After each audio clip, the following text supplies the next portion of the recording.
Des maths à des maths, mes chers auditeurs. Je suis le Marweiler. Et aujourd'hui, nous allons nous attaquer à non pas un, mais trois sujets.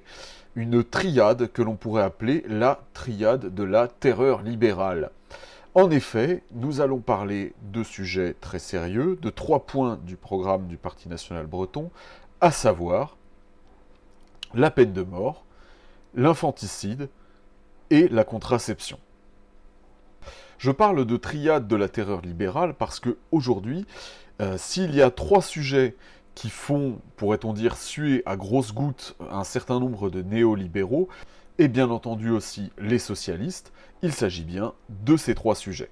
Alors bien entendu, nous entendons les critiques, quand on parle de peine de mort, beaucoup viennent nous dire qu'ils sont hostiles à la peine de mort, notamment parce qu'ils estiment illégitime qu'un humain prenne la vie d'un autre être humain. Et en un sens, hors d'un cadre légal et légitime, ils ont raison. C'est pour cela que, excepté dans certains rares cas de légitime défense, le meurtre est considéré universellement comme un crime. Cependant, en l'occurrence, le mot-clé est en dehors de tout cadre légitime et légal. En vérité, la peine de mort, dans la mesure où elle est utilisée par un État dont le pouvoir sur la population est légitime, eh bien, est légitime, et ce pour 2 raisons, qui sont celles de saint Thomas d'Aquin, et que je vais reprendre ici telles quelles, à savoir d'une part la conservation du bien commun, et d'autre part la crainte qu'elle inspire aux méchants. Donc pour la partie la plus évidente, la crainte qu'elle inspire aux méchants, on peut espérer, et on espère avec certitude, que la possibilité de l'existence de la peine de mort pour les criminels les plus endurcis détourne, à l'inverse, les plus pusillanimes d'entre eux du crime, ou au moins du crime le plus grave, comme les meurtres, les viols, etc. Et d'avoir donc, vis-à-vis d'un certain nombre de ces criminels potentiels, un effet dissuasif concret. Et donc, la dissuasion par la crainte du châtiment contribue au bien de la cité, donc au bien politique, en ceci qu'elle détourne des criminels du mal. D'autre part, ce que l'on peut appeler le bien commun, donc ce que l'État français appelle abusivement l'ordre public, est réputé supérieur au bien particulier de l'individu. Et en fait, pour beaucoup d'individualistes néolibéraux, c'est précisément cela qui est difficile à entendre, à savoir qu'il y a un bien commun qui est supérieur au bien individuel. Et donc la conservation du bien, la conservation de la paix publique, justifie, dans les cas où une alternative serait pire du point de vue du bien de la nation et de la cité, d'exécuter les individus les plus mauvais, les plus dangereux. Alors évidemment, d'un point de vue chrétien, ça s'assortit du fait de donner la possibilité aux criminels que l'on va exécuter de faire pénitence jusqu'au dernier moment. Car le bien social et le bien spirituel sont supérieurs au bien terrestre individuel, dans l'ordre de la morale naturelle. Cependant, toujours dans l'ordre de la morale naturelle, tel qu'exposé par saint Thomas d'Aquin, cela ne signifie pas que pour autant on va couper des têtes à droite et à gauche pour le bien commun. Ça n'a aucun sens. En effet, toujours dans la logique aquinienne, la justice humaine se doit de préserver, pour leur pénitence, les personnes dont les fautes ne nuisent pas gravement aux autres, par opposition justement à ces criminels qui sont endurcis, relapses, trop dangereux pour rester en liberté. Ainsi, on peut déjà définir des limites au champ d'application de la peine de mort. Ainsi, par exemple, elle doit être réservée à des crimes qui causent un dommage irréparable ou comportent une horrible perversité. Ainsi, par exemple, il n'est pas question d'exécuter une personne pour avoir commis un larcin, celui-ci étant par nature réparable. Et de même, une personne qui fait montre d'une véritable contrition quant au crime qu'elle a commis doit pouvoir bénéficier non de mansuétude, mais bien de miséricorde par rapport à la justice. Bien évidemment, il ne s'agit pas d'être naïf, en l'occurrence, c'est pour cela que je parle bien de miséricorde et pas de mansuétude. Et c'est ça, je pense, qu'il nous faut garder à l'esprit, c'est que la peine de mort, par sa nature même, est une sanction suprême. Il n'y a pas de retour possible en arrière. Et donc, elle doit être utilisée, oui, mais elle doit être utilisée avec une extrême prudence. Et il est enfin important, encore une fois, de rappeler que la peine de mort doit être un jugement de nécessité et pas de haine. Et que de plus, elle doit être la reconnaissance d'un aveu d'échec de la part de la société civile à réformer certains de ces éléments. Et donc, en connaissant cela, elle doit être pratiquée dans le secret, dans la discrétion. L'exécution d'une sentence de mort, ne doit pas être un spectacle, elle ne doit pas se transformer en exécution publique. En effet, elle ne doit pas satisfaire nos bas instincts de vengeance. Et elle ne doit pas se faire de manière à priver de la dignité de la fin dernière celui qui s'apprête à mourir. Donc ces exécutions doivent rester 1. Rares et 2. Discrètes. On ne le répétera jamais assez, mais ce n'est pas un spectacle. Aujourd'hui, dans l'Hexagone, près d'une personne sur deux est favorable au retour de la peine de mort. Cela notamment à cause de l'explosion de la criminalité que l'on rencontre depuis que la peine de mort a été abolie en 1981. Aujourd'hui, son retour auprès de la population paraît souhaitable, et je pense que c'est naturel. Cependant, et je ne le répéterai jamais assez, pas pour n'importe qui et pas n'importe comment.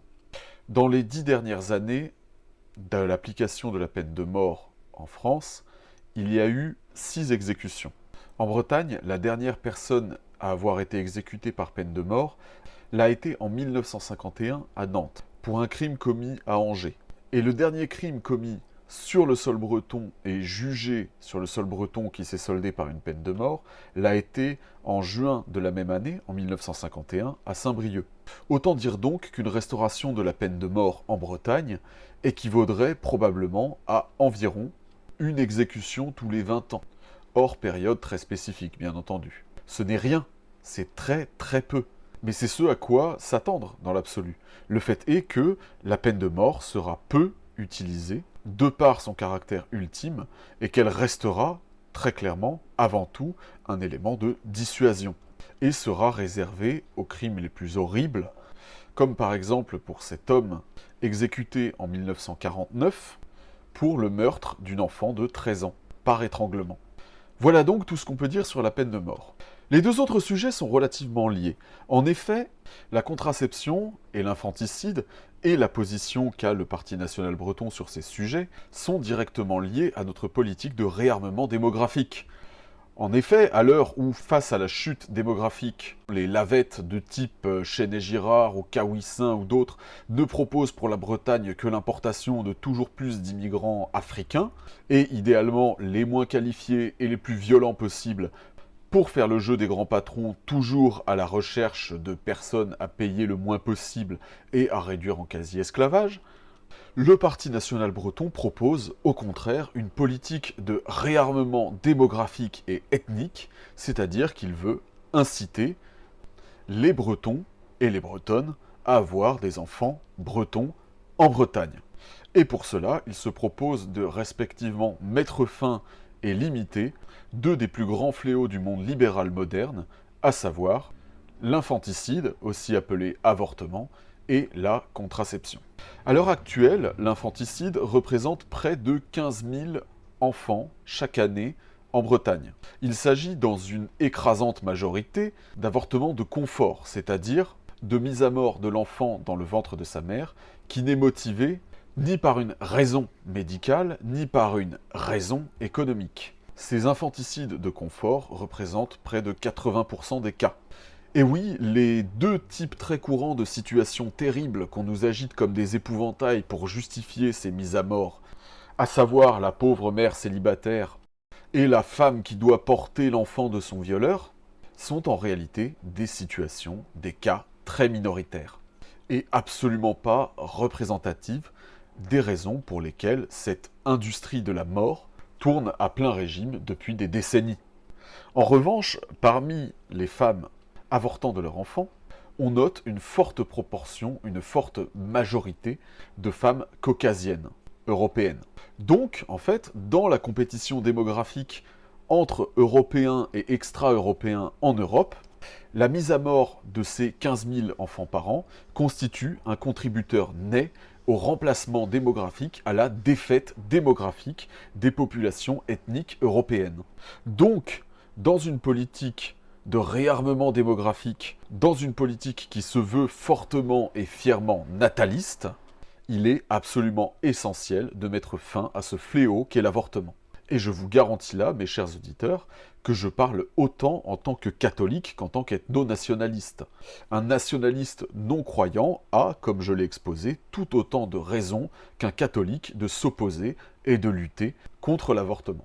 Alors bien entendu, d'aucuns vont nous dire « Oui, mais si vous interdisez ça, les gens vont avoir recours à des avortements illégaux, pratiqués sous le manteau, qui seront unsafe. » Eh bien, je rappelle que cela constituera toujours une réduction drastique de la mise à mort des enfants. D'autre part, bien entendu, ça ne veut pas dire qu'on abandonne les mères dans la nature, en particulier, comme je l'ai évoqué plus tôt, pour les cas tragiques des mères célibataires, et celui non moins tragique, mais rare, des enfants conçus durant une agression sexuelle. Et bien évidemment, pour ces personnes-là, nous avons deux mesures à leur proposer. D'une part, le rétablissement de l'accouchement sous X, c'est-à-dire permettre à ces mères qui sont dans l'incapacité d'élever leur enfant pour une raison ou pour une autre, de le confier à des organisations en vue d'une adoption. Et d'autre part, la création de structures d'aide et de soutien à ces personnes qui viendront, je peux vous l'assurer, avantageusement remplacer le planning familial et toutes ces horreurs auprès des populations dans le besoin. Et bien entendu, de manière concomitante, nous appuierons aussi la reconstitution du maillage de charité de proximité, et notamment les familles et les communautés de quartier, afin que ces personnes particulièrement vulnérables ne soient pas seules. Et qu'un jour, 15 ou 20 ans plus tard, eh bien, la mère et l'enfant biologique puissent se retrouver et que le second puisse dire à la première « Merci, maman, de m'avoir permis de vivre ». Donc comme vous pouvez voir, outre l'impératif démographique, où nous proposons là une vraie solution concrète, une véritable alternative à l'immigration de masse que prétendent nous imposer le gouvernement français avec, en Bretagne, la complicité des partis de gauche et d'extrême gauche, et bien entendu du patronat. On se rappelle que le MEDEF est immigrationniste. Eh bien, il y a également cet aspect moral, le fait que nous disions non à cette inversion des valeurs qui frappe notre société occidentale, dans laquelle on assassine par milliers des petits-enfants innocents dans le ventre de leur mère, autrement dit jusque dans ce qui devrait être leur sanctuaire le plus secret, le plus protégé, et que pendant ce temps, on gracie des criminels endurcis qui continuent à commettre leurs méfaits, à propager leurs crimes. Et nous, avec ce double point, nous proposons de mettre fin à cette inversion intolérable des valeurs et de la morale. L'innocent doit être protégé et le criminel puni. Enfin, et toujours dans le cadre de notre politique nataliste, nous abordons maintenant le troisième et honnêtement plus épineux point de notre programme. J'ai parlé de la contraception. Alors en premier lieu, il est très important de rappeler plusieurs choses très importantes concernant la contraception. La première est qu'il existe trois types de contraception en général. La contraception qui est dite naturelle, celle qui est dite mécanique et celle qui est dite chimique. La contraception naturelle regroupe toutes les formes de contraception qui n'impliquent pas l'utilisation d'objets, d'appareils quelconques ou de facteurs extérieurs. On peut penser notamment à la contraception par retrait, la contraception par abstinence partielle, l'observation des cycles comme la méthode Billings par exemple. Il est évident que ces contraceptions sont d'ordre privé puisqu'il n'y a pas d'acte de vente et que sur ces formes de contraception naturelle, le parti ne prétend pas imposer une conduite aux gens. Bien au contraire, d'ailleurs, à titre personnel, je suis très favorable à ces formes de contraception, précisément parce qu'elles encouragent à une responsabilisation de la sexualité, par opposition justement à toutes les pratiques abortives qui sont, par essence, une expression même de l'irresponsabilité. La contraception, qu'on pourrait appeler mécanique, comprend essentiellement les formes de contraception de type préservatif, ce qui bloque mécaniquement l'action reproductive. Il est important, entre parenthèses, de préciser que le stérilet n'est pas un contraceptif, mais un abortif, et que donc il n'entre pas dans cet ensemble de formes de contraception que j'évoque aujourd'hui dans cette vidéo. L'usage de ces formes de contraception, comme le préservatif par exemple, fera partie du cas, je pense, des contraceptifs autorisés pour raisons, entre autres, médicales. Enfin, la contraception chimique regroupe tout ce qui est pilule notamment, et tout ce qui correspond en fait à une absorption d'hormones, généralement par voie orale, visant à limiter ou modifier le cycle menstruel de la femme. Rien que dans le cas des pilules contraceptives, on peut évoquer le grand nombre d'effets secondaires, parmi lesquels notamment l'explosion des risques de thrombose, celui-ci étant multiplié par 3 ou 5 selon le modèle de la pilule.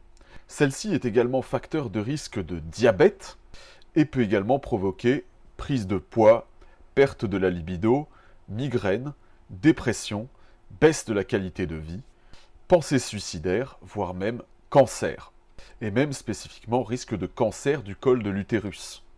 Alors ça paraît surprenant, mais bien évidemment, lorsqu'on considère la nature même de la pilule qui est un cocktail d'hormones, cela paraît logique, considérant l'influence colossale qu'ont les hormones sur le développement du corps humain. Et bien entendu, pour les effets secondaires nombreux d'une prise d'hormones incontrôlée et irraisonnée, je ne peux que vous renvoyer à l'excellent livre Transmania de Dora Muto et Marguerite Stern. Donc en fait, cette contraception chimique, non contente de constituer une entrave à la politique nataliste du Parti national breton, est également un danger, particulièrement pour les femmes. En effet, comme l'indique le Cancer Research UK à Oxford, les risques et les effets secondaires entraînés par cette contraception chimique ne disparaissent qu'au bout d'environ 10 ans après l'arrêt de la prise de ces pilules. Et bien entendu, pour clore ce court chapitre, il est toujours utile de rappeler que la pilule le lendemain, tout comme le stérilet, n'est pas un contraceptif, mais est un abortif. Donc, au regard de tout ça, et indépendamment de nos croyances en ce qui concerne la contraception chimique, il apparaît tout à fait logique, au final, d'agir conformément au programme que propose le Parti national breton sur ce point, à savoir sévèrement limiter les contraceptifs chimiques, permettre la vente de contraceptifs mécaniques dans des cas de nécessité, particulièrement médicale, et bien entendu, et encore là, une fois à rebours de la politique du planning familial, encourager, ou à tout le moins, ne pas s'opposer à l'utilisation de méthodes de contraception naturelle. Alors d'aucuns diront que notre stance, notre position sur la contraception constitue une irruption dans la vie privée. Alors ça pourrait être vrai dans le cas de la contraception naturelle. Et c'est pour cela d'ailleurs que nous ne manifestons pas d'opposition à cette forme de contraception. Nous laissons le macronistan vous ordonner de flanquer mémé à la cuisine pour la bûche de Noël. En revanche, dans le cas des contraceptifs mécaniques et des contraceptifs chimiques, il y a un acte de vente. Et donc, ça devient, à partir de ce moment-là, un élément public.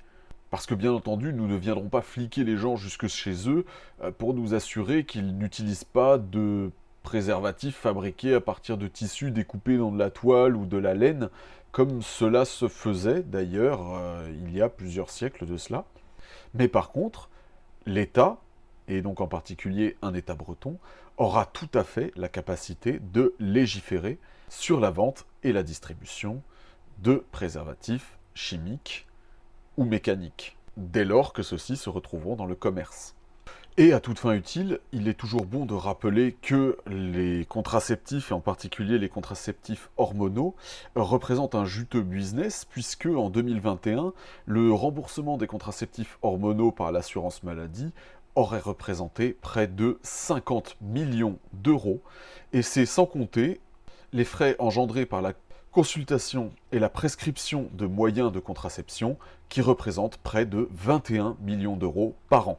Nous sommes bien conscients que notre attitude prend sur ces points résolument le contre-pied de ce qu'on pourrait appeler le consensus politique. Néanmoins, nous posons comme un principe le fait que nous souhaitons être en accord avec nos valeurs et ce que nous prônons, et en particulier, comme nous voulons offrir une alternative réelle à l'immigration pour le réarmement démographique, nous voulons nous donner tous les moyens concrets pour l'accomplissement de celui-ci. Et cela passe par ces mesures en ce qui concerne l'infanticide et la contraception. Alors bien entendu, vous avez le droit de ne pas être tout à fait en accord avec ce que nous proposons là, avec ce programme. Cela ne doit pas vous empêcher de militer pour une Bretagne libre et indépendante. Je veux dire, des dissensions d'autant plus profondes n'ont pas empêché des bandes de gauchistes qui ne sont d'accord sur rien de former le nouveau Front populaire. Donc il ne faut pas avoir peur. Vous pouvez vous dire « je ne suis pas sûr » ou « je ne suis pas tout à fait d'accord » ou « je ne suis pas d'accord sur ces points-là ». Sachez qu'on ne vous jettera pas comme des malpropres, bien au contraire, dès lors que vous êtes d'accord avec l'essentiel, à savoir la libération de la Bretagne, la fin de l'immigration massive, le réarmement démographique, ethnique de la Bretagne, eh bien, pas de problème. Vous êtes les bienvenus. Mais ce qui est important, c'est de garder en mémoire que notre position sur les 3 points de ce programme, sur ces 3 points que nous avons évoqués là, elle est réfléchie, elle est raisonnée et elle est cohérente. Et vous n'avez pas non plus besoin d'être catholique pour adhérer à tous ces points que j'ai abordés là. D'ailleurs, bien au contraire, la réflexion que j'ai faite s'offre à toute personne de bonne volonté, indépendamment de la religion qu'elle professe. Si vous avez à cœur le bien-être des femmes, et en particulier si vous en êtes une, vous devriez pouvoir vous retrouver dans les propos que j'ai tenus sur la contraception. De même, si vous estimez que le bien de la nation, le bien de la cité au sens aristotélicien du terme, transcende le bien individuel, alors la logique thomiste concernant la peine de mort devrait vous toucher même si vous n'êtes pas chrétien vous-même. Voilà donc ce qu'il en est pour cette clarification qu'il était, je pense, important de faire. Je vous remercie de m'avoir écouté. Je continuerai à faire de manière régulière des points explicatifs pour développer tel ou tel élément du programme comme je l'ai fait par le passé pour la neutralité. Et bien entendu, je vous invite à nous rejoindre au Parti national breton pour militer ensemble pour une Bretagne qui soit bretonne avant tout, mais aussi qui soit forte, fière et libre. Bevet Breiz, Breiz Atao.